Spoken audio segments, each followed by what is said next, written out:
결혼식이 끝나자마자 시어머니가 돌변했다. 우리는 일반적인 결혼식 대신 소위 말하는 스몰 웨딩을 했다. 결혼식 전까지 시어머니는 스몰 웨딩에 크게 찬성하셨다. 젊은 애들이 참 독창적이고 좋네. 라고 말해놓고는 결혼식이 끝나자마자 이게 뭐람? 부끄러워서 참. 며느리 하나 때문에 아주 그냥 망신을 당했잖아. 라며 뒤늦게 불만을 토로한 것이다. 하지만 요즘에는 이런 식으로도 많이 해요. 무슨 그딴 식사자리 같은 게 결혼식이라니. 분명 축의금도 많이 받았을 텐데 대체 어디로 다 사라진 거니? 너 설마. 물론 스몰 웨딩도 나름 돈이 많이 깨진다. 한정된 공간에 많은 사람들을 부를 수도 없어 축의금도 그만큼 적었는데 그 외에도 결혼식 전까지는 요즘에는 결혼 후라고 해도 젊은 여자들도 열심히 일을 해야지. 부럽다. 라고 해놓고는 식후에는 얼굴을 마주칠 때마다 별 볼 일 없는 직장이라도 일단 다니기라도 하니까 아주 기고만장하지. 일 쉬고 집안일 정도는 제대로 하란 말이야. 우리 아들 고생시키는 며느리는 인정 못한다. 라는 말만 하신다. 시댁을 가도 그게 집안일을 하라고 부른 건지도 모르고 내가 앞치마를 가져오지 않았다며 에휴 일일이 다 가르쳐야겠니 내가? 시댁에 와놓고 탱자 대자로 누워서 푹 쉬다가 갈 생각이었니? 큰일이다 큰일이야. 골치 아프다 야. 앞길이 훤하다 훤해. 라며 시종일관 불평만 하셨다. 남편과 시아버지가 시어머니를 말려보아도 시어머니는 더 크게 화만 내며 내가 이것저것 안 가르치면 누가 가르치니? 네가 가르칠 거냐 그러면? 집에서는 네 색시한테 찍소리도 못하고 살면서? 회사에서도 신입이 들어오면 멋대로 하게 내버려 두든? 안 그래도 건방지게 굴고 앉았는데 누가 상식을 가르칠 거냐고? 처음에는 죄송해요 하며 사과하며 기분을 풀어드리려 했지만 너는 우리 아들이랑 결혼했으니 이 집 사람이 된 거야. 알겠니? 나는 네 부모님들처럼 온실 속 화초마냥 귀여워해 줄 생각 없어. 라는 말을 들으니 한계가 와서 내 속에서 무언가 들끓어올랐다. 나도 더 이상은 못하겠다. 우리 아들이랑 같이 있으면 이 아줌마가 따라다니니까 말이야. 시어머니는 순간 당황한 표정을 지었지만 그 후 바로 아줌마라니 뭐야 그게 시부모한테 할 말이야? 에휴 제가 일일이 다 가르쳐드려야겠어요? 우선 당신은 제 엄마가 아니라고요. 이런 엄마가 없어서 참 다행이다 싶으면서도 이런 엄마를 가진 우리 아들이 너무 불쌍해요. 몇 번을 말하니? 너는 우리 아들과 결혼했으니 이 집 사람이 네? 아직 혼인신고도 안 했는데요? 뭘 그렇게까지 하냐고 생각할지도 모르겠지만 혼인신고는 크리스마스 이브에 하자고 우리끼리 정했기 때문에 아직 법적인 부분은 아니다. 결혼식은 10월이었다. 혼인신고 전이라 다행이네요. 이딴 인간이 딸려온다고 하면 아무리 우리 아들이 좋다고 해도 이건 아니지. 우리 아들이랑 결혼해서 이 정신 나간 아줌마랑 몇 년이고 같이 지내야 할 걸 생각하니 정신이 아찔하네요. 그냥 갈라서고 혼자 지내고 말지. 그랬더니 시어머니는 매우 당황하며 혼인신고를 안 했다니 무슨 말이야? 보통 결혼식 하면 바로 혼인신고 하잖아. 아마 조상신이 도와주셨겠죠? 제가 이런 시월들을 겪게 될 걸 불쌍하게 여겼나 봐요. 제가 참 운이 좋은 것 같네요. 그 얘기를 옆에서 듣고 있던 남편이 아니 잠깐만, 혼인신고를 안 하겠다니 그건 안 돼. 그럼 나 당신이랑 결혼해서 이 아줌마한테 매일같이 시달리면서 살란 말이야? 내 인생은 어쩌고? 남의 인생은 생각 안 해? 그럼 엄마랑은 가끔 만나는 정도로만. 가끔이고 나발이고 싫다고. 이 사람 생각을 하는 것만으로도 무서워서 잠이 안 와.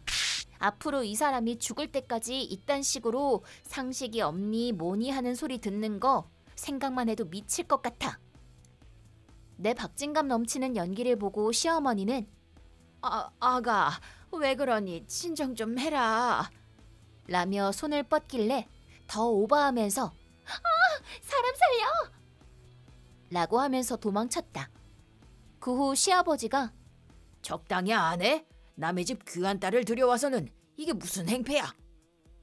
라며 시어머니를 밀쳐버렸고 남편은 잠깐 기다려봐. 라면서 따라왔지만 나는 그대로 전력 질주해서 차를 타고 엑셀을 밟았다. 남편이 몸으로 막아섰지만 무시하고 계속 밟았다. 치여도 어쩔 수 없겠거니 했는데 그는 차를 쓱 피하고는 멀뚱히 쳐다보고 있었다. 몸을 날려서까지 나를 막을 생각은 없었나 보다. 결국 결혼식 6일 후에 이혼이 결정났다. 만약 혼인신고 후였다면 좀 더 참아봤을지도 모르지만 결혼 생활 이제 막 시작인데 이 사람에게 죽을 때까지 계속 시달릴 생각을 하니 답이 없었다. 게다가 남편은 내가 그런 말들을 듣고 있는데도 시어머니가 그렇게 폭언을 퍼붓는데도 워낙 직설적인 사람이라서 솔직하다고 해야 할지 내가 잘 말해놓을 테니까 이혼만큼은 라고 말하며 시어머니를 나쁘게 생각하지 않는 듯했다. 정말로 결혼하고 싶을 정도로 당신을 좋아했지만 그 인간이 딸려오는 거라면 안 되겠어. 라고 남편에게 전했다.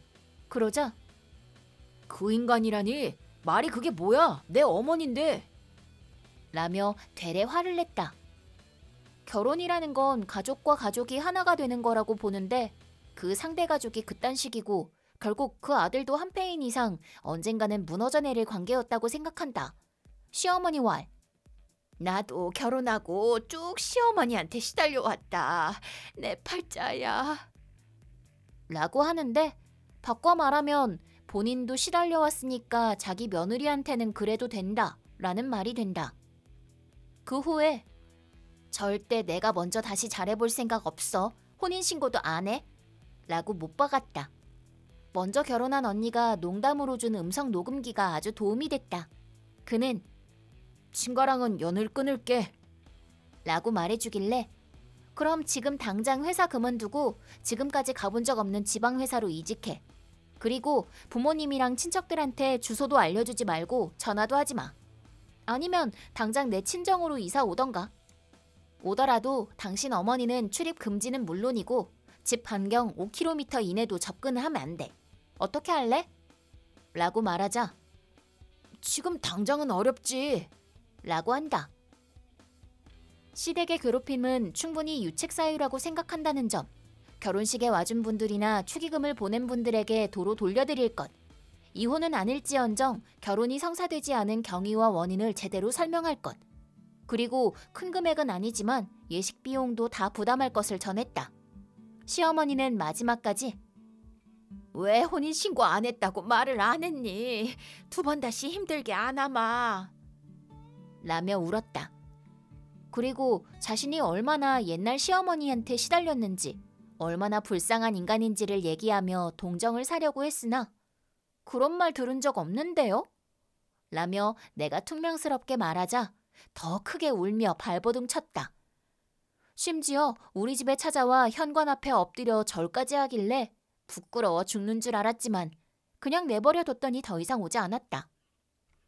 그리고 남편은 회사에서 마마보이네, 엄마보다 더 나쁜 놈이네 하며 소문이 다 퍼져서 눈치가 보여 퇴직하게 되었다. 지방회사로 이직을 하자 자, 약속대로 둘이서 살자 라고 말하는 거다. 스스로 그만둔 게 아니라 눈치 보여서 도망간 거잖아 라고 팩트를 때렸다. 그리고 나로 말할 것 같으면 회사 사람들에게도 친구들에게도 조상신이 살려준 행운아 취급을 받게 되었다. 우리 회사에서는 혼인신고는 최대한 늦게, 녹음기는 필수라는 말이 유행하기에 이르렀다. 그 지옥에서 탈출한 나를 칭찬해주고 싶다. 나님 최고. 이런저런 일이 있었지만 지금은 또 다른 사람과 결혼해 현재 임신까지 해서 행복하게 잘 살고 있다. 나보다 4살 많은 언니는 미숙아로 태어나 생후 얼마간은 보육기에서 지냈다. 하지만 지금은 결혼도 했고 아이도 3명 낳아 건강하게 잘 살고 있다. 언니는 엄마를 닮았고 나는 완전히 아빠를 닮아 나와 아빠는 느긋한 반면 엄마와 언니는 성격이 급하고 시원시원한 그런 가족이었다. 그러다 어느 날 자기가 변호사라고 하는 한 남자로부터 언니의 친부모가 언니를 만나고 싶어 한다는 내용의 전화가 왔다. 청천벽력 그 자체였다. 평소에는 온화한 아빠가 전화기에 대고 크게 화를 낸 뒤 전화를 끊어버렸다. 엿들은 내용으로 추측해보건대 언니가 태어난 병원에서 아이가 바뀌었다고 하는 것 같았다.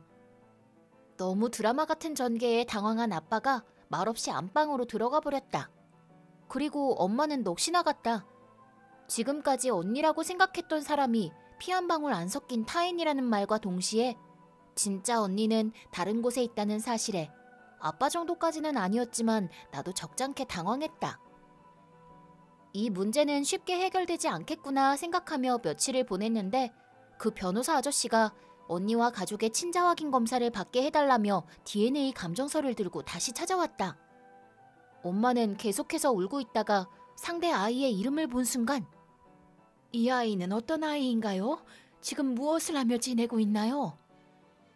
라고 물었는데 변호사는 교묘하게 대답을 흐리길래 언니가 우리 가족을 거부하는 건가 싶어 기분이 이상했다. 하지만 엄마의 기분도 알 것 같다. 낳은 자식이 지금 어떻게 살고 있는지가 궁금한 건 당연한 일. 아빠는 조용히 듣고 있다가 그 아이도 성인이니 어떻게 할지는 스스로 판단할 권리가 있지. 라며 전화로 언니를 불렀다. 그러자 집안일을 하고 있던 언니가 바로 오겠다고 말했다. 나는 솔직히 언니가 올 때까지 어떻게 이 사실을 말해야 할지 무서웠다. 언니는 내게 있어서 항상 언니였다. 그런데 갑자기 우리는 가족이 아니었다고 말해줘도 그렇구나 알겠어 하며 쉽게 받아들일 그런 문제가 아니다. 하지만 언니에게 있어서 친부모가 따로 있는 것도 사실인지라 나였어도 같은 처지가 되면 궁금해할지도 모른다는 생각이 들었다. 그와 동시에 부모님의 마음도 언니를 딸이라고 생각하고 키워왔는데 정작 실제로 낳은 언니는 다른 곳에 있다니. 그 사실을 알게 된 이상 아무렇지 않게 살아갈 수 있을까 생각하니 내 머릿속은 당사자보다도 더 복잡했다. 오히려 피 한 방울 안 섞인 남이기에 더 무서웠다. 하지만 언니는 오자마자 부모님의 얘기를 듣고 창백해진 얼굴로 이제 와서 그렇게 말해봤자 이미 제 부모님은 이분들이니 그쪽 분들을 부모라고 생각하기는 어려워요. 만나지 않는 것이 서로를 위한 것이라고 생각해요. 라고 말했다. 다만 언니 아이가 유전자병에 걸렸으니 친부모님의 과거 병력 등은 알아두고 싶다며 친자 검사를 받아들이기로 했다. 감정 결과가 나올 동안 나는 머릿속이 너무 복잡했다. 그리고 결과를 보니 언니는 부모님의 자식이 아니었다. 의뢰한 부부와 친자일 가능성은 98%나 되었다. 정말로 언니가 바뀌었다는 사실을 알고 안 그래도 충격인데 설상가상으로 변호사는 한 가지 사실을 우리 가족에게 전했다. 언니와 바뀐 진짜 언니는 몇 년 전에 병으로 세상을 떠났다고 한다. 진짜 언니가 초등학생일 때 병에 걸렸는데 그때 혈액형이 부모와 맞지 않아 친자식이 아니라는 것이 판명났다고 한다. 그리고 수년에 걸쳐 조사를 한 뒤 산부인과에 연락을 했고 당시 미숙아로 태어난 언니와 똑같이 조산으로 보육기에 들어있던 언니가 거의 동시에 처치를 받았는데 그때 헷갈려서 바뀌었을 것이다라는 결론이 나왔다고 한다. 언니는 자기가 친자식이 아니라는 사실을 모른 채 세상을 떠났다. 부모님 입장에서는 친자식은 만나보지도 못하고 다 키워놓은 언니는 빼앗기게 생겨 정신이 아찔한 상태였을 것이다. 그 후 이 사실을 형부에게도 설명해 주었다. 그리고 형부까지 해서 상대 집에서 만나기로 했는데 가보니 언니 친가는 엄청난 자산가였다. 언니의 친부모를 본 순간 딱 봐도 언니랑 닮았다고 생각했다. 그 정도로 너무 똑같이 생겼다. 죽은 언니는 하나밖에 없는 딸이었어서 그 부부는 언니네를 양자로 들이든 아니면 언니 아이 중 한 명을 양자로 들이고 싶어하는 듯했다. 그 얘기를 듣고 언니 외의 가족은 얼어붙어 버렸다. 분명 부모님은 그런 얘기도 나올 수 있을 거라고 예상했겠지. 언니는 우리 가족이라고 말하고 싶어도 앞에 있는 사람들이 친부모라는 사실도 있어서 딱 잘라 말하기가 어려워 보였다. 마음 같아서는 딱 잘라 거절하고 얼른 돌아가고 싶었겠지만 당사자인 언니 의견을 무시할 수는 없고 이 사람들은 엄청난 부자이기도 하다. 비관하는 건 아니지만 우리는 극히 일반적인 가정이다.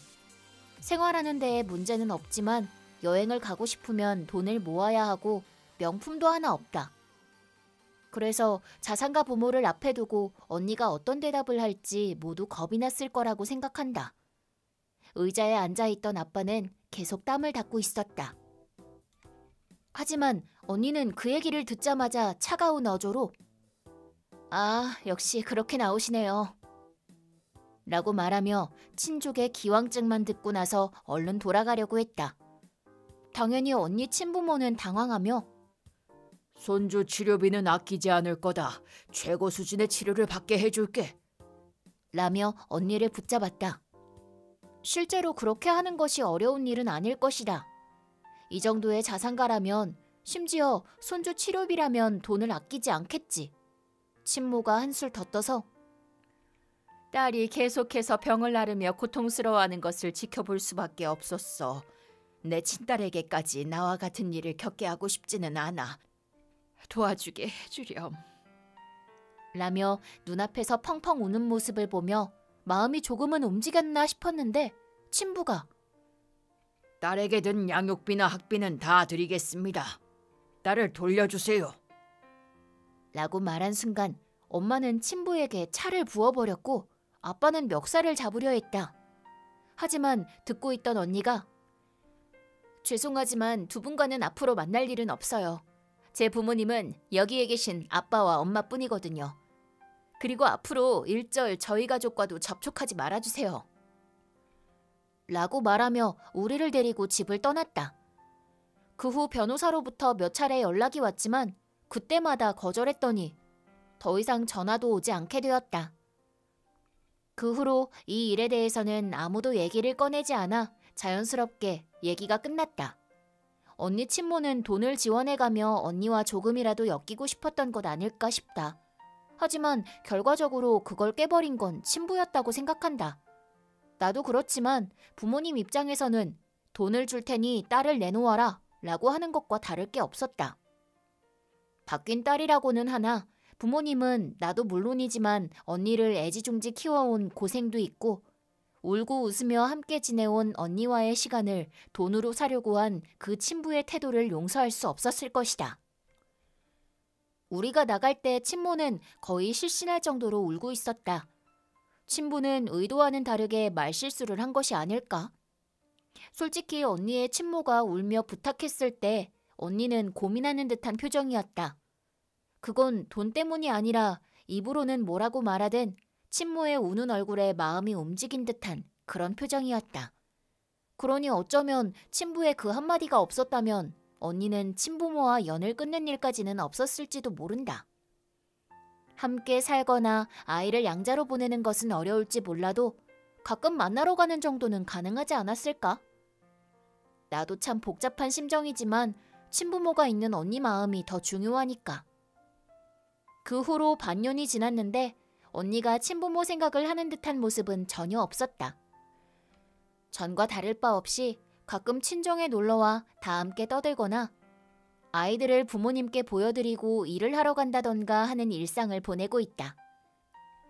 이 얘기를 처음 들었을 때 계속해서 언니가 우리 가족을 버리고 어디론가 사라져버리는 것 아닌가 하며 불안해서 견딜 수가 없었다. 친부모를 선택하면 분명 언니는 평생 돈 걱정은 없을 것이고 아이들을 위해 많은 것들을 해줄 수 있게 된다. 그걸 선택하는 것만으로도 분명 인생이 크게 바뀔 것이 분명했다. 그리고 만약 그 선택을 했다고 해도 우리가 언니에게 뭐라고 할 권리는 없다. 그래서 무서웠지만 언니가 그렇게 딱 잘라 말해서 오히려 크게 놀랐다. 이 사실을 알기 전에 나는 아빠와 똑같이 닮았고 언니는 엄마를 닮아 시원시원한 성격이라고 말했는데 알고 보니 타인이었으니 유전자적으로 그렇게 된 것은 아니라는 말이 된다. 하지만 자라온 환경 속에서 자연스레 엄마와 닮은 성격이 된 것이 아닐까 생각하니 역시 언니는 우리 가족이지 싶었다. 대학 강의가 끝나고 휴대폰을 확인해보니 오빠한테서 연락이 엄청 와 있었다. 뭔 일인가 싶어서 전화해보니 새언니한테 몇 번이나 연락했는데 답장도 없고 전화도 안 받았다고 한다. 가뜩이나 새언니가 몸도 약한데 걱정이 되니까 자기 대신 새언니 상태 좀 봐달라고 부탁을 받았다. 마침 강의도 끝나서 바로 오빠 집으로 갔다. 새언니는 인터폰을 눌러도 안 나오고 전화도 안 받아서 여벌 열쇠를 이용해서 집에 들어갔더니 터무니없는 광경이 펼쳐지고 있었다. 입에 수건을 물린 채 아무 소리도 못 내고 있는 새언니 위로 아빠가 올라타 있었다. 소위 말하는 그렇고 그런 짓을 하고 있었던 거다. 아빠가 먼저 내 당황하는 모습을 봤다.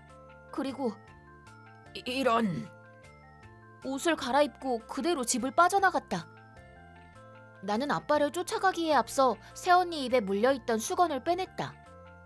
방금 본 게 뭔 상황인지 전혀 이해도 되지 않았고 입에 담기도 역겨웠지만 조용히 넘어갈 순 없었다. 이게 대체 뭔 일이에요? 아버님이 아직까지도 손자가 안 생긴 건 나랑 남편 몸에 무슨 문제가 있는 거니까 일단 당신이랑 시험해보자면서. 새언니는 떨리는 목소리로 끝내 말을 잇지 못했다. 친딸인 나조차도 믿을 수가 없는데 사랑하는 남편의 아버지가 갑자기 자기를 덮치다니 새언니가 얼마나 무서웠을까 싶어서 나는 별말 없이 그저 미안해요, 미안해요 사과하는 것만이 최선이었다. 새언니는 그 후로도 얼마나 무서웠는지 계속 울면서 몸을 부들부들 떨어서 아무 말도 못하는 상태가 됐다. 일단 혼자서 못 움직이는 새언니를 병원에 데려갔다. 오빠한테 전화하려 하니 새언니가 부탁이니까 제발 아무 말 말라면서 내 휴대폰을 꽉 쥔 채 놓아주질 않았다. 새언니의 심정을 헤아리니 가슴이 찢어질 것 같은 심정이었지만 처음부터 오빠의 부탁을 받고 새언니를 보러 간 거였기 때문에 상황을 알릴 수밖에 없었다. 그치만 솔직히 말하자면 나도 방금 전 일어났던 역겨운 일을 오빠한테 말하고 싶지 않았다. 그치만 나는 결국 용기를 내서 오빠한테 전화를 걸었다. 그러자 오빠는 아내 좀 부탁할게 라고 말하곤 바로 전화를 끊었다. 오빠의 목소리에 살기를 느낀 나는 왠지 불안한 느낌이 들었다. 그치만 새언니를 병원에 혼자 두고 갈 순 없었다. 나는 아무것도 하지 못한 채 대기실에서 새언니의 진찰이 끝나는 걸 기다리고 있었더니 이웃 사람한테서 우리 집에 큰일이 났다고 연락이 왔다. 경찰차랑 구급차가 와서 난리라고 한다. 아빠는 얼굴에 피칠갑이 된 채로 구급차에 실려갔고 옷이 피투성이가 된 오빠는 경찰에 연행됐다고 한다. 어렴풋이 예상은 했지만 실제로 현실을 마주하니 손발이 떨렸다. 그 후 오빠는 조사를 받으면서 아빠가 저지른 짓을 전부 경찰에게 말했다고 한다. 그리고 우린 다시 만났다. 새언니는 소리 높여 울고 있었고 오빠도 새언니를 이런 꼴로 만든 아빠에게 아직도 분이 안 풀린 건지 새언니를 부둥켜 안고 울고 있었다. 그리고 내가 그랬던 것처럼 오빠도 새언니에게 미안, 정말 미안해 라고 계속해서 사과했다. 오빠는 내 전화를 받고 나서 하던 일도 팽개치고 바로 집에 갔다고 한다. 그러자 아버지는 전혀 반성하는 기색도 없이 그러게 이때까지 애도 안 낳고 뭐 했냐? 어차피 내 애를 배도 똑같은 피가 흐르니까 별 문제 없는 거 아니냐? 라면서 정색하자 엄마는 한술 더 뜨면서 어머나? 라면서 아빠가 저지른 역겨운 짓에 조금 놀라고 말았다고 한다. 그 후에 오빠는 이성이 끊어진 채 아빠의 의식이 없어질 때까지 구타했다고 한다.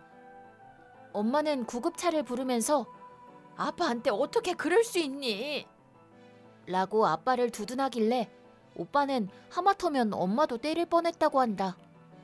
그 후에 아빠는 3일 정도 입원한 뒤 경찰에게 체포됐다. 하루빨리 손자의 얼굴이 보고 싶었습니다. 그렇게 재촉했는데도 애가 생길 기미도 안 보이길래 왜 그런지 알아보려고 했던 것뿐입니다. 경찰 조사를 받으면서 저런 말을 했다는데 경찰이 아 그러셨군요 라면서 넘어갈 리가 없었다. 새언니의 부모님과 조부모님은 불행한 사고로 이미 타계했다고 한다. 그래서 새언니의 가족한테 들킬 염려가 없다고 판단한 후 범행을 저지른 것도 발각됐다. 아빠가 저지른 악마 같은 행동에 혀를 내두를 수밖에 없었다. 안타깝게도 강간 혐의는 미수에 그쳤다. 그치만 새언니는 시아버지한테 그런 짓을 당한 것에 정신적으로 너무 충격을 받아서 그 일을 떠올릴 때마다 정신 불안 상태가 되고 구역질을 하고 패닉 상태에 빠졌다. 그 당시 나는 대학교 4학년에 집에서 통학 중이었고 이미 집에서 가까운 회사에 취직한 상태였다. 그치만 더 이상 저런 부모님이 있는 집에서 살고 싶지 않았다. 새언니도 오빠를 너무 좋아해서 이혼은 원하지 않았고 시댁과는 최대한 거리를 두기로 했다. 그 후 나랑 오빠는 바로 부모님과 연을 끊었다. 애초에 오빠는 집 근처에 새 집을 막 구한 참이었는데 바로 팔아넘기고 이사를 갔다. 그리고 오빠가 다니는 회사가 우리 학교 근처여서 근처에 넓은 아파트를 빌려서 나랑 오빠 부부 이렇게 셋이서 같이 살기로 했다. 그치만 시아버지가 며느리에게 저지른 짓과 경찰까지 출동할 정도로 한바탕 난리를 친 것 때문에 뭔 일이 있었는지 금세 소문이 퍼졌다. 이를 불쌍하게 여기는 사람도 있고 호기심에 추궁하는 사람들도 있었는데 나랑 오빠는 이게 새언니한테 악영향을 끼칠 거라고 생각해서 오빠는 하던 일을 관두고 미국으로 이민 가는 길을 택했다. 새언니는 외국에서 살아본 적이 없었지만 오빠는 해외에서 근무한 경험이 있어서 외국에서 사는데 큰 거부감은 없었다고 한다. 그리고 오빠는 내게도 함께 살 것을 권했다. 그래서 나는 대학을 졸업하는 대로 오빠를 따라가기로 했다. 물론 이 사실은 부모님께 한마디도 안 했다. 오빠는 일을 그만뒀지만 애초에 해외 경험이 많았기 때문에 오히려 회사에서 재계약을 원하는 연락이 와서 해외 부서에서 일하게 됐다고 한다. 나도 이민한 후에 오빠한테서 일을 소개받았다. 나는 오빠 부부와 셋이서 살게 됐고 새언니의 마음의 상처는 이민 생활 중에 천천히 치료가 됐다. 그리고 세월이 흘러 일본에 있는 지인한테 연락이 왔는데 일본에 남아있던 부모님은 이웃 사람들에게 미움을 받게 됐다고 한다. 특히 새언니는 이웃 사람들에게도 어디서 이런 복덩이가 굴러왔대? 부럽다, 부러워. 이쁨 받았었기 때문에 아빠를 벌레 보듯 보고 엄마도 남편이 며느리를 덮쳤다는데 멍청하게 아무것도 안 했다지? 뭐 저런 시어머니가 다 있대? 라면서 손가락질 받아서 엄청난 스트레스로 결국 돌아가셨다고 한다. 언제 한번 돌아올 거냐는 질문에 오빠랑 입을 맞춰서 거절을 했다. 아빠와 절연한 뒤 3명 다 휴대폰을 바꿨지만 어떻게 알아냈는지 아빠한테서 계속 연락이 왔다. 듣자 하니 엄마가 돌아가시고 홀몸이 된 후 연금이 나와도 세간의 시선 때문에 밖에서 쇼핑도 제대로 못하고 남들이 당신과 마주치면 침을 뱉은 적도 있다고 한다. 참고로 새언니에겐 친척이 없지만 부모님 친척들은 멀쩡히 살아있어서 친척들한테서 쓰레기, 짐승, 망나니 등 온갖 욕을 다 먹고 있다고 한다. 그래서 결국 용건이 뭐냐면 일본에 돌아와서 다 같이 살자는 말이었다. 그때가 이민 후 2년 정도 지났을 땐데 오빠는 슬슬 용서해주는 게 어떠냐고 했다. 맘에도 없는 소릴. 오빠는 지금도 아빠 일을 떠올리면 그때 그냥 죽여버렸어야 했는데 라는 말을 진심으로 내뱉는다.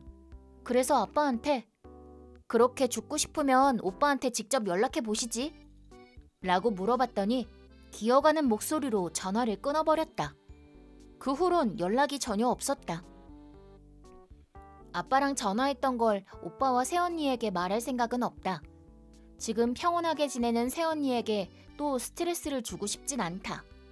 게다가 새언니 뱃속엔 쌍둥이도 자라고 있다. 오빠는 매일 새언니의 부푼 배를 쓰다듬고 새언니는 영화처럼 따뜻한 화로 앞에서 곧 태어날 아기들에게 줄 양말을 짜면서 행복하게 지내고 있다. 아빠는 두 사람의 몸에 문제가 있어서 애가 안 생긴 거라고 했지만 사실은 매일같이 애 낳으라고 스트레스를 준 게 원인이라고 생각한다.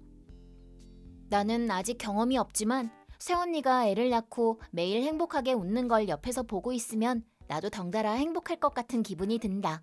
우리 가족은 자영업을 하고 있다. 자택 수공업을 하는 집은 일반 집과 비교하면 꽤 큰 편으로 내가 대학에 들어갈 때까지 조부모와 부모님, 동생과 함께 살았다. 학교가 멀리 떨어져 있어서 집에는 1년에 2번 정도 찾아왔다. 취직은 집에서 그렇게 멀지 않은 곳에서 했지만 직장 생활이 너무 바빠서 회사 근처에 집을 구했는데 본가에 찾아가는 게 좀처럼 쉽지 않았다. 그러던 어느 날 간만에 본가에 가게 됐다. 3년 만이었다. 우리 가족이 근방에선 꽤 유명한 편인데 특히 조부모님이 발이 넓어서 내가 고등학교 다닐 땐 버스를 기다리거나 길을 걸을 때 모르는 사람들이 인사를 하거나 말을 걸곤 했었다. 그런데 그날은 다들 내 존재를 잊어버리기라도 한 듯이 버스를 타고 본가에 도착할 때까지 아무도 말을 거는 사람이 없었다. 그리고 자리에 앉아 가만히 창가를 바라보는데 내가 승차하고 바로 그 다음 정류장에서 50대 아줌마가 올라왔다. 그때 버스 안엔 아직 사람이 많이 없어서 뒷자리가 몇 군데 남아 있었지만 아줌마는 굳이 앞자리에 앉아있는 내 앞에 서 있었다. 그 상태 그대로 가고 있었는데 한 정류장에서 20대 정도 되는 젊은 여자가 올라왔다. 그땐 노약자석도 꽉 찼고 승객들도 4-5명 정도 서서 가고 있었다. 당연히 그 여자도 일어선 채로 손잡이를 잡았고 버스는 그대로 출발했다. 내 앞에 있던 아줌마는 계속 서 있어서 피곤했는지 주변에 빈자리가 없나 힐끔힐끔 쳐다봤다. 내가 아줌마한테 자리를 양보하려고 마음먹은 순간 아까 그 젊은 여자의 가방에 임산부 마크가 붙어있는 것을 발견했다. 아직 배가 많이 안 부른 상태여서 모르고 보면 전혀 임산부같이 안 보일 정도였다. 임산부에게 자리를 양보하는 게 당연한 거지만 지금 자리에서 일어나면 내 앞에 아줌마가 여기 앉을 게 뻔했다. 그래서 바닥에 뒀던 가방을 의자에 두고 일어나서 임산부에게 다가가 말을 걸었다. 저기요, 괜찮으시면 여기 앉아서 가세요. 임산부는 처음엔 놀란 듯이 쳐다봤지만 이내 미소를 지으며 감사하다는 말을 건넸다. 나는 올려놨던 가방을 치우고 임산부를 앉힌 뒤 아줌마 옆에 섰다. 그러자 아줌마는 갑자기 큰 소리로 화내기 시작했다. 아니, 딱 봐도 내가 이 여자보다 나이 많은데 나한테 양보해야 되는 거 아니야? 대체 왜 굳이 저 멀리 있는 사람한테 자리를 양보한 거냐고? 나랑 임산부는 깜짝 놀랐다. 그리고 임산부가 그냥 아줌마한테 자리를 양보하고 일어나려고 하길래 내가 괜찮아요. 그냥 계속 앉아 계세요. 라면서 임산부를 말리자 아줌마는 더욱 화내기 시작했다. 뭐 하는 짓이야? 아가씨는 위아래도 없어? 어라, 그러고 보니 아가씨, 저기 숙자네 손녀딸 아니야? 아무래도 할머니 지인인 것 같다. 게다가 내 얼굴까지 기억하고 있을 줄이야. 내가 네, 맞아요. 라고 대답하자 아줌마는 잘 걸렸다는 듯이 입꼬리를 실룩거렸다. 설마 숙자네 손녀가 이렇게 몰상식하게 컸을 줄이야. 동네 창피해서 원. 게다가 이런 시간에 태평하게 돌아다니다니. 아직 직장도 못 구했나 봐. 내가 입 다물고 그냥 듣고 있자 아줌마는 제잘제잘 끊임없이 떠들어댔다. 나는 어떤 말을 들어도 별로 신경을 안 썼지만 내가 자리를 양보해준 임산부는 몸을 웅크린 채 마치 자기 때문에 혼난다고 생각하는 것처럼 보여서 엄청 미안했다. 나는 임산부 마크를 가리키면서 저기요, 저분 가방은 보셨어요? 혹시 저게 뭔지 잘 모르세요? 아줌마는 마크를 보더니 콧방귀를 뀌고는 배도 안 나왔는데 뭔 임산부야? 딱 봐도 가짜구만. 저 정도도 못 알아채다니. 하긴 그 나이에 아직도 홀몸인데 뭘 알겠어? 내가 홀몸인 게 뭔 상관이야. 오지랖은 진짜. 배가 나오고 말고는 별로 안 중요하다고요. 배 안 나온 임산부도 얼마나 많은데요. 게다가 배가 많이 안 나온 임산부는 유산할 확률도 높단 말이에요.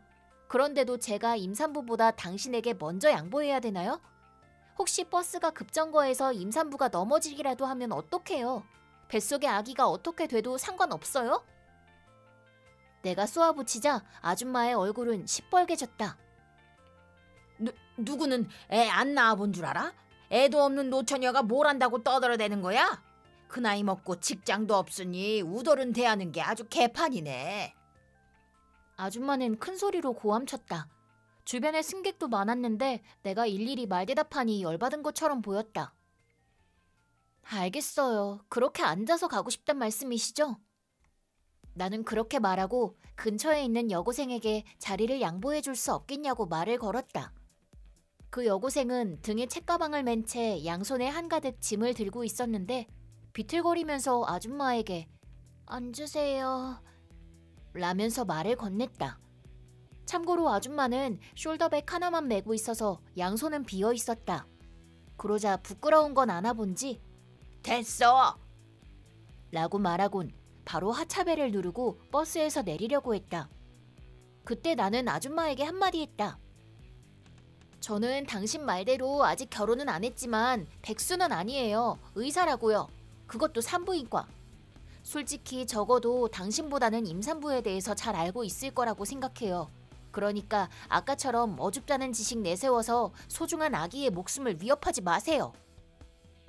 그렇게 아줌마는 찍소리도 못하고 서둘러서 자리를 벗어났다. 임산부는 아줌마가 내리자마자 내게 감사의 말을 전했다. 감사합니다. 아니에요. 요즘 이상한 사람들이 참 많죠. 유산 얘기도 사실이니까 되도록 조심하세요. 그래야 건강한 아기를 낳죠. 정말 감사합니다. 그 후에 나는 버스 안에 있던 승객들에게 불편한 모습 보이고 소란 일으켜서 정말 죄송합니다. 고개 숙여 사과했다. 그러자 버스 안에서 박수 소리가 울려 퍼졌다. 이야, 마지막에 반박할 때 내 속이 다 시원하더라니까? 완전 멋졌어요. 정신 차리고 보니 버스 안에 영웅이 돼 있었다. 그치만 다음 날 할머니한테서 연락이 왔다. 그 아줌마가 분명 이상한 소리를 했겠지. 식은땀을 흘리며 찾아갔더니 방에 들어가자마자 할머니께 밖에서 뭐하고 다니는 게야? 라면서 큰 소리로 혼났다. 사실 우리 집에서 하는 자영업이란 사찰 운영이었다. 그래서 어릴 때부터 나랑 동생은 엄하게 자랐다. 할머니는 네가 잘못한 건 아니지만 그래도 더 좋은 방법이 있었을 거 아니냐? 라면서 설교하기 시작했다. 일장 연설이 끝나갈 때쯤 할아버지가 과자를 내왔다. 그건 할아버지 단골 과자 가게에서 사온 것으로 내가 가장 좋아하는 과자다. 그만하면 됐잖아. 충분히 알아들었을 거라고. 게다가 손녀딸이 오랜만에 찾아왔으면 반갑게 좀 맞아주라고. 자, 이건 답례로 받은 과자란다. 답례라뇨? 내 질문에 할아버지가 얘기해주길 그날 내가 자리를 양보해준 사람은 할아버지 단골 가게의 딸이었다고 한다. 첫 임신 소식을 전하기 위해 출산 휴가를 받고 돌아왔는데 그날은 병원에 갔다 오는 길이었다고 한다. 병원에서 걸어 다니느라 너무 피곤해서 사실 서 있는 것도 무척 힘들었다고 한다. 그때 내가 짐으로 자리를 맡아놓으면서까지 자리를 양보해줘서 정말 기뻤다고 한다. 그치만 자기 때문에 아줌마한테 안 좋은 말을 들었던 게 계속 신경 쓰이고 너무 미안했다고 한다. 이야기를 듣다 보니 아무래도 이번에 있었던 일을 얘기한 건 아줌마가 아니라 그 임산부였다는 걸 알 수 있었다. 암만 그래도 그렇지. 할머니는 아직 화가 덜 풀린 것처럼 보였지만 아무튼 그 임산부는 감사의 말을 전하고 싶다고 어머니한테 말한 것 같다.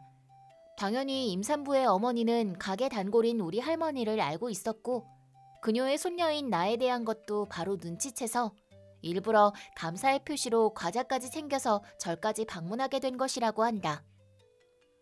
임산부의 어머니도 자신의 딸과 그녀의 뱃속의 아기를 지켜준 내게 감사의 표시를 하고 싶었다고 한다.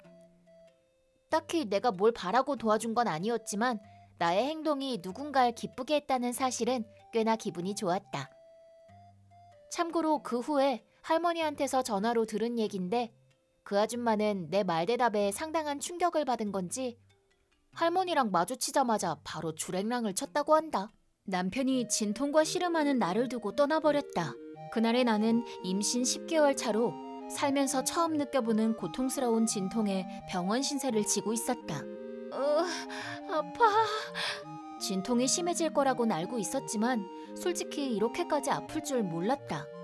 나는 상상 이상의 고통을 필사적으로 버텼다. 그런 내 옆에서 남편은 괜찮아, 좀만 더 힘내 라면서 열심히 내 등을 주물러줬다. 남편은 이전부터 병원에서 출산하는 모습을 보고 싶어 했기 때문에 출산 당일 쉴 수 있도록 회사에 말한 상태였다. 그러던 중 갑자기 남편 휴대폰으로 카톡이 왔다. 남편은 내 등을 주무르다 말고 휴대폰을 봤다. 그리고 엄청 놀란 듯이 말도 안 돼! 라고 말하곤 누군가와 전화하기 시작했다. 남편의 표정을 보니 뭔 일이 생겼나 싶었지만 솔직히 그때 너무 아파서 다른 데 신경 쓸 겨를이 없었다. 그리고 남편은 또 다른 사람에게 전화를 걸었다. 야, A한테 가봤어? 어디 병원이래? 나는 고통에 몸부림치면서도 남편이 전화로 얘기한 A라는 사람을 떠올렸다. 분명 남편의 소꿉친구였을 것이다. 남편은 전화로 계속 영이라는 사람에 대해 물었다. 그치만 나는 계속 밀려오는 진통에 신경 쓸 겨를이 없었다. 그때 어떤 소리가 들렸다. 설마 양수 터졌다. 자기야, 나 양수 터진 것 같아. 의사쌤 좀 불러줘. 나는 당황하며 남편을 불렀고 미안한데 급한 일이 생겨서 금방 갔다 올게 라면서 나를 두고 어디론가 가버렸다. 에? 보통 이런 상황에서 잠깐만이라던가 곧 출산할 아내를 두고 어딜 간다는 거야 하고 소리를 지르겠지만 진통이 너무 심해서 남편을 불러 세울 힘도 없었다. 안 그래도 아파서 패닉 상태인데 남편까지 갑자기 사라져버렸다. 정신없는 상황에서 겨우 간호사를 불렀다.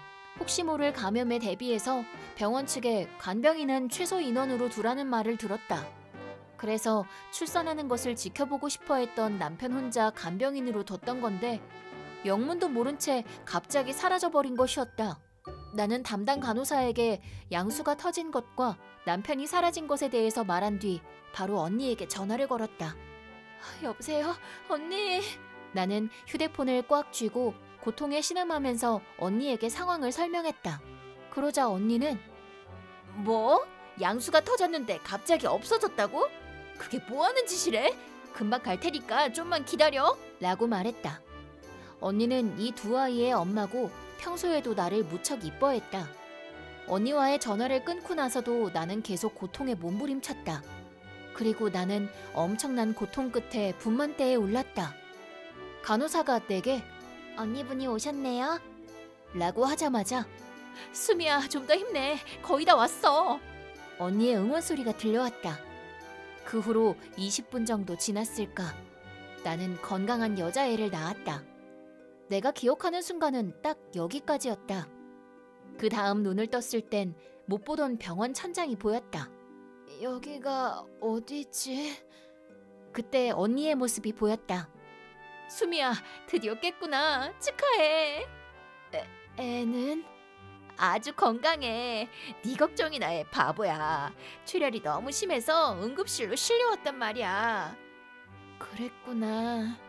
언니는 내 간병을 계속하고 있었지만 역시나 남편의 모습은 보이지 않았다.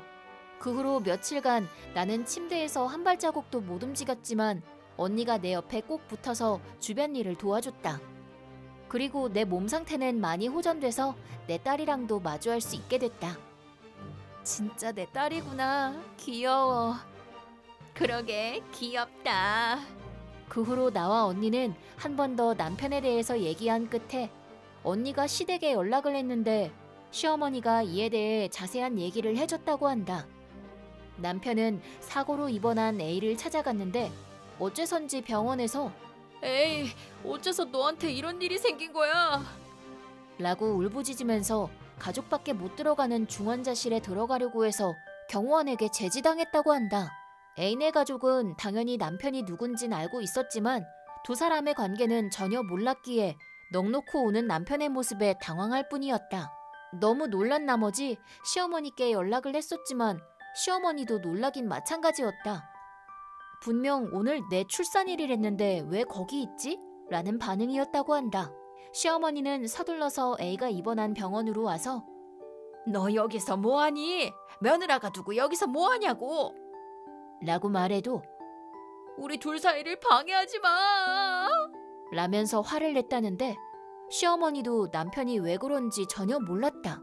양가 어머니들은 혹시 둘이 불륜관계인 건 아닐까 전전긍긍하던 중 A가 눈을 떴다고 한다. 그때 에? 네가 왜 여기 있어? 그 말을 들은 어머니들의 눈이 땡그레졌다. 혹시 몰라 둘이 무슨 사이냐고 물어봤는데 생각했던 거랑 전혀 다른 대답이 나왔다. 뭔 상황인지 전혀 모르겠는 와중에 남편은 내 목숨이 위험할 뻔했다는 얘기를 듣고 바로 내가 있는 병원으로 달려왔다. 자기야, 괜찮아? 진짜 다행이다. 우리 애는 괜찮아? 나 자기가 위험했다는 소식을 듣고 둘이 어떻게 될까봐 너무 걱정했어. 라면서 남편은 눈물을 흘렸지만 나랑 그 자리에 있던 언니, 시어머니도 남편을 이해하지 못하고 오히려 이때까지 코빼기도 안 보이더니 이제 와서 뭐 하는 건가 하는 생각이 들었다. 남편은 왜 A한테 갔는지 모르겠지만 시어머니는 아마도 계속 짝사랑하고 있던 게 아닐까 싶구나. 라면서 조심스럽게 입을 열었다. 그치만 나는 전혀 납득할 수 없었다. 며칠 뒤 한 친구가 출산을 축하하러 찾아왔다. 이 애는 내 친구이자 남편의 회사 동료이다. 그래서 이 친구로부터 남편이 회사에서 저질렀던 기행에 대해 들을 수 있었다. 축하해. 고마워. 뭔가 별일이 다 있었던 모양이네. 그렇지 뭐. 사실 평소에 네 남편이 비련의 여주인공인 것처럼 주변에 불행하다고 엄청 떠들고 다녔거든. 뭔가 자뻑에 엄청 취한 느낌? 나는 그 얘기를 듣고 심장이 철렁하는 느낌이 들었다. 분명 자신이 비련의 주인공인 것 같은 상황을 마주하니 신나서 거기에 심취해 있는 거겠지. 그리고 나는 마침 전에 시어머니가 들려줬던 얘기가 떠올랐다. 남편은 시아버지를 계속 탐탁치 않아 했는데 시아버지가 돌아가신 후 식을 치룰 때 목 놓아 울었다고 한다. 아버지, 어쩌자고 저일 두고 이리 빨리 가셨나요? 시어머니는 시아버지를 좋아하지도 않으면서 목 놓아 우는 남편을 보고 뭔가 이상함을 느꼈다고 한다. 그 후에 나는 한 가지 생각에 도달했다. 아, 남편한테 있어서 남의 불행은 자신의 드라마를 더 극적으로 만들어줄 연출 같은 건가? 이러한 결론에 도달하자 남편의 모든 행동이 납득이 됐다. 그 후에 나는 여러 번 생각한 후에 남편과 이혼하기로 결정했다. 겨우 내가 아플 때 없었던 것 같고 그러냐는 사람들도 있겠지만 이번 기회에 확실히 깨달았다. 나중에 애한테도 똑같은 일이 생길 때 남편은 이번처럼 비련한 자신의 모습에 취해서 애를 방치해둘 게 뻔하기 때문이다. 그리고 시아버지가 돌아가셨을 때처럼 돌이킬 수 없는 일이 생길 때 어떻게든 끼워 맞춰서 난 세상에서 제일 불행한 사람이야 라면서 쇼하는 모습도 꼴보기 싫고 육아도 저런 인간한테 도저히 믿고 맡길 수 없을 것 같다. 물론 시어머니한테도 이 얘기를 했다. 생각을 정리해서 얘기했더니 시어머니는 나보다도 짚히는 게 훨씬 많은지 고개를 떨군 채 아무 말이 없었다. 남편은 이혼을 통보받자 이유가 뭔데? 그땐 소꿉친구가 큰 사고를 당해서 그런 거였잖아. 그 뒤에 바로 당신이 걱정돼서 달려왔잖아. 라는 말을 했지만 아내가 아픈데 며칠이나 자취를 감추고 얼굴도 모르는 소꿉친구 보러 간 사람이랑 어떻게 평생 같이 살아? 당신 바보야? 라고 반문했다. 그 후로 남편은 한동안 이혼을 받아들이지 못했고 역시나 회사에서 자기가 제일 불행하다는 식으로 말을 퍼뜨렸지만 얘기를 들은 사람들은 입을 모아서 뭐? 암만 생각해도 네 잘못이구만. 집사람이 아픈데 딴 여자 만나러 갔다고? 제정신이냐? 게다가 그 친구랑 아무 사이도 아니라면서 머리는 네가 다쳤냐? 라면서 매몰차게 굴었기 때문에 아무래도 남편이 원하던 반응은 얻지 못한 것 같다. 그 후 깔끔하게 이혼하고 남편에겐 위자료와 양육비를 청구했다. 친구 말로는 요즘엔 아내에게 버림받고 아무데서나 아내의 이름을 울부짖는 정신이 이상한 사람으로 찍혀서 어느샌가 남편 주변엔 아무도 남지 않게 됐다고 한다. 우리 집 근처엔 편의점 하나가 있었는데 그렇게 별로일 수가 없었다. 이용하고 싶진 않지만 출퇴근하는데 많은 시간이 걸려서 항상 힘이 바닥났기 때문에 퇴근하면서 들릴 만한 곳이 거기밖에 없었다. 내가 왜 이렇게 그 편의점을 싫어하냐면 바로 이 알바생 때문이다. 항상 편의점에 들릴 때마다 보이는 여자 알바생인데 태도가 썩 안 좋다. 보통 알바생은 손님이 계산대로 오면 계산을 받거나 묵묵히 재고 정리를 한다. 그치만 이 알바생은 저기요, 계산 좀 해주세요. 내가 두세 번 불러야 겨우 보란듯이 혀를 차면서 창고에서 기어나온다. 저기 그래도 알바 중인데 좀 빨리 나올 수 없어요? 네? 네라니 몰라서 물어요? 제가 계산할 때마다 항상 늦게 나오시잖아요. 참나? 매번 이런 식이다. 마치 됐으니까 빨리 꺼져 라고 말하는 것 같다. 내가 왜 죽어라 일하고 와서 이런 인간이나 상대하고 있지? 게다가 그리고 저번에도 말씀드렸는데 도시락 위에 아이스크림을 얹으면 녹아버리니까 따로 넣어주세요.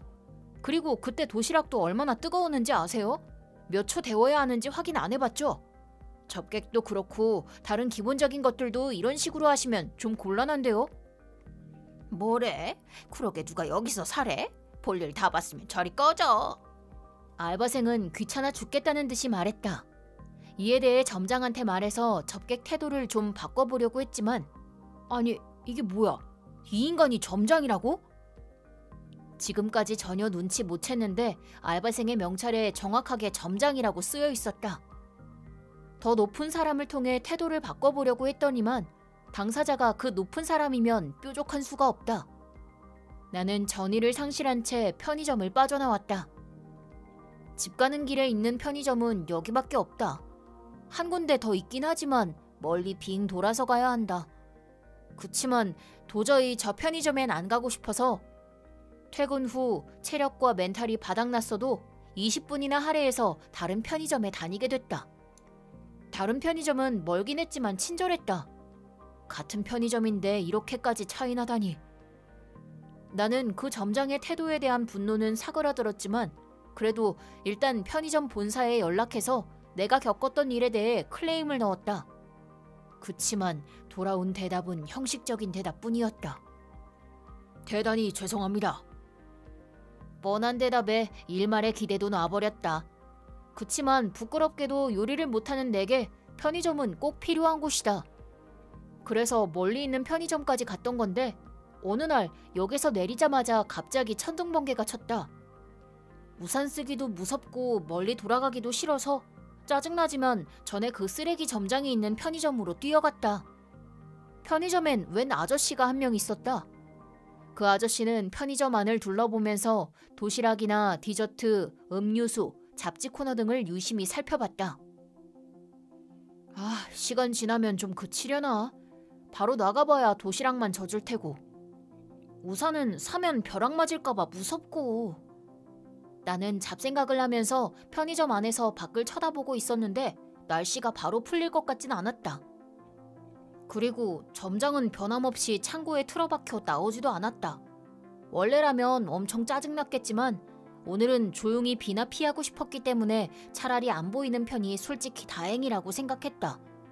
집에 어떻게 갈지 고민하는 동안 갑자기 비가 그쳤다. 다행이다. 마침 비가 그쳤네. 나는 바로 살 것만 사고 돌아가려고 도시락이랑 좋아하는 아이스크림을 봉투에 담아서 늘 그랬듯이 점장을 불렀다. 저기요, 계산해주세요. 역시 한 번에 나오는 법이 없었다.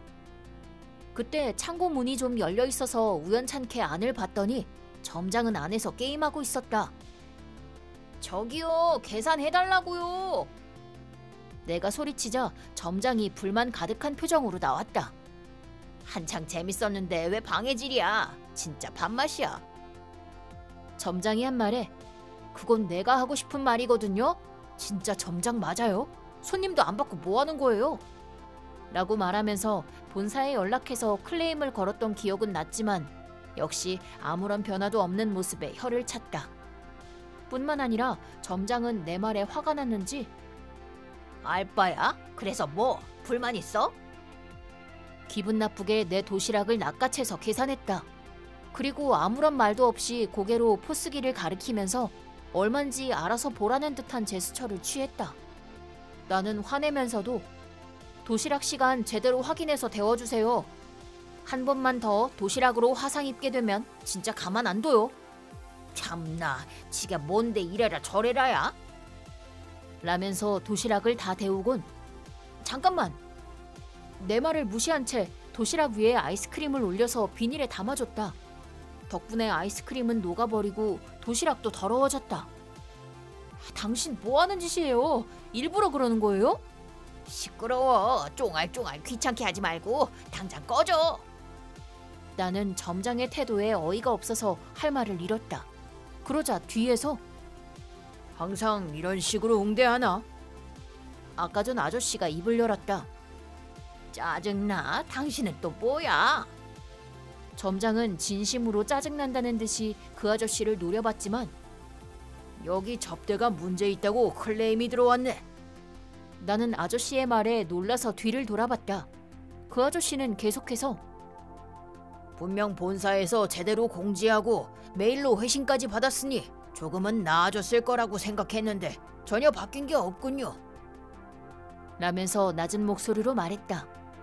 나도 나지만 점장은 영문을 모르겠다는 표정으로 얼굴이 사색이 됐다. 죄송합니다. 저희 직원이 다 부족한 탓입니다. 당신이죠?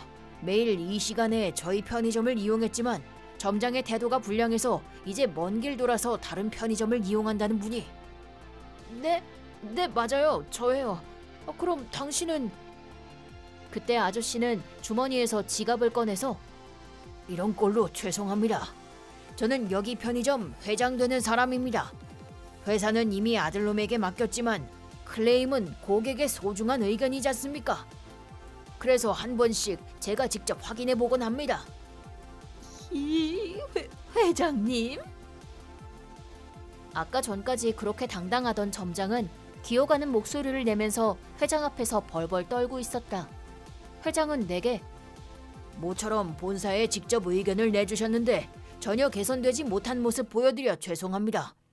더 이상 이런 일 없도록 할 테니 아무쪼록 다시 저희 편의점을 이용해 주시지 않겠습니까? 그치만... 나는 저 인간이 있는 한 힘들 것 같다는 표정으로 점장을 째려봤더니 걱정 마십시오. 제대로 교육을 시켰는데도 불구하고 점장으로서 책임을 지지 않는 사람은 저희도 필요 없으니까요. 네? 그게 무슨... 뭘 꾸물거리고 있나? 자네가 어떤 식으로 일해왔는진 충분히 확인했네. 상품 비치도 똑바로 안 돼 있고 위치도 엉망이더군. 게다가 손님이 기다리는데 안에서 게임까지 해? 그런 자네에게 뭘 믿고 일을 맡겨야 하지? 우리 회사가 그리 만만해 보였나? 자네 내고야. 지금 당장 여길 떠나게.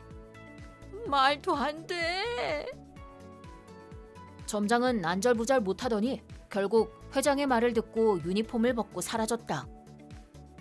저기 감사하긴 한데 점장이 없어져서 어떡하죠?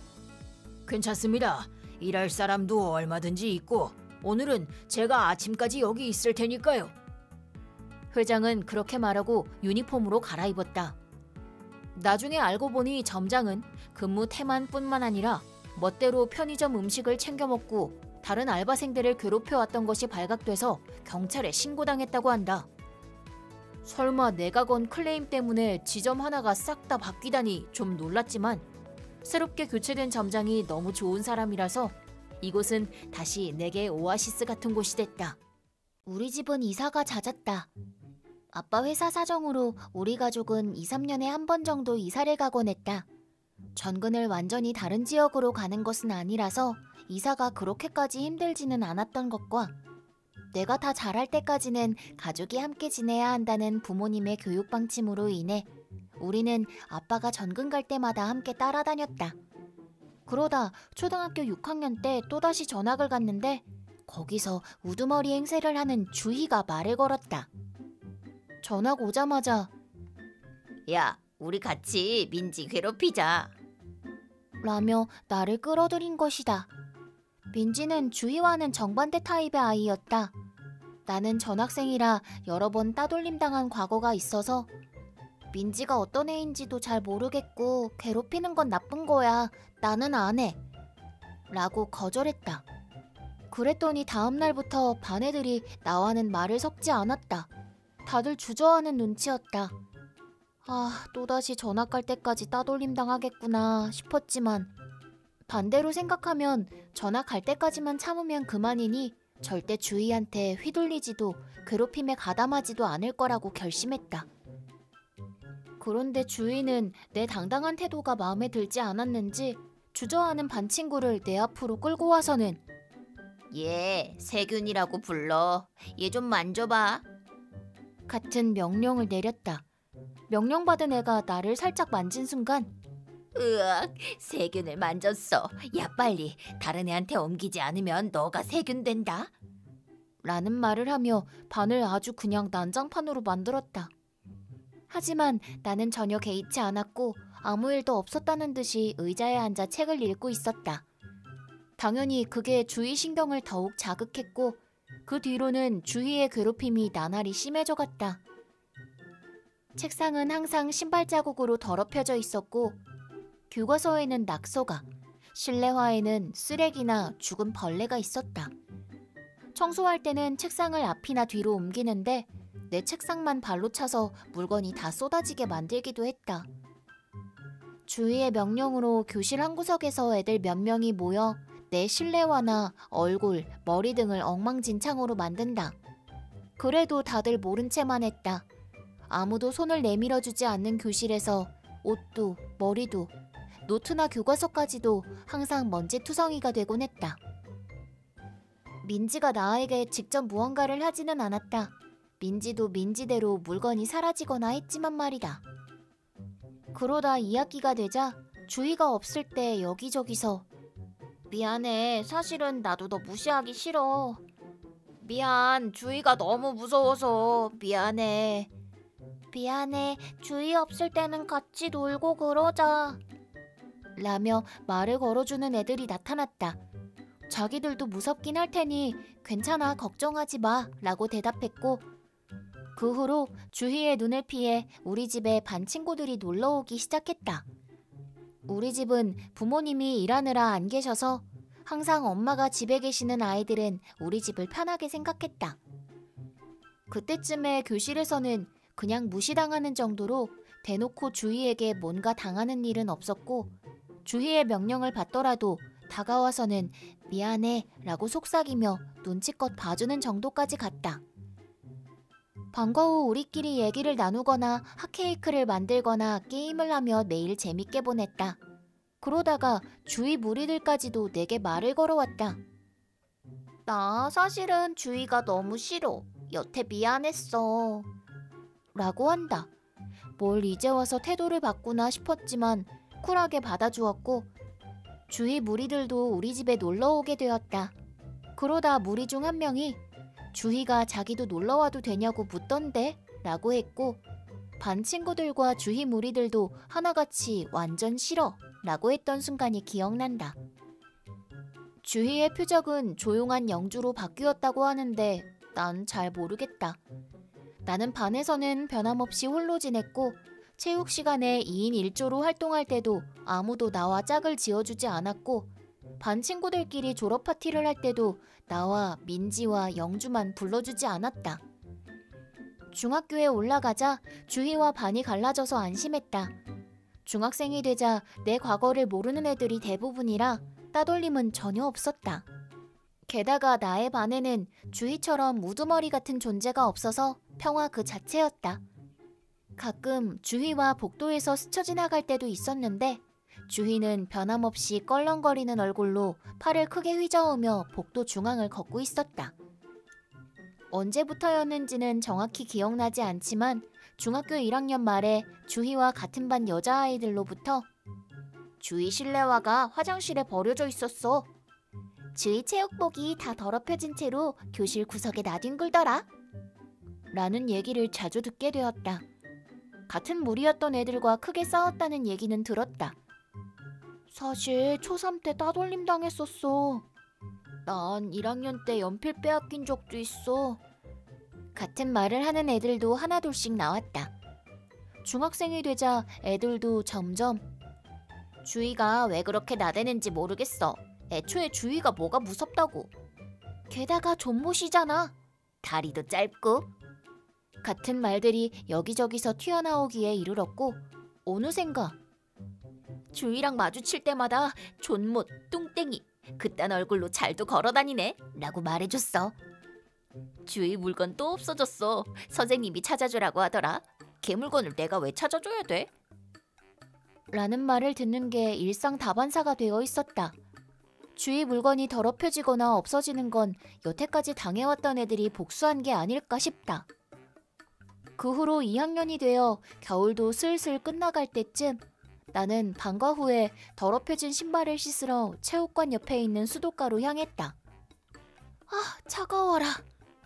아직 겨울이라 물이 얼음처럼 차가웠지만 나는 일단 신발 바닥에 묻은 흙이라도 없애야겠다 싶어 씻고 있었는데 이런 목소리가 가까이서 들려와 무슨 일인가 싶어 목소리가 들려온 수도가 뒤쪽을 들여다보았다.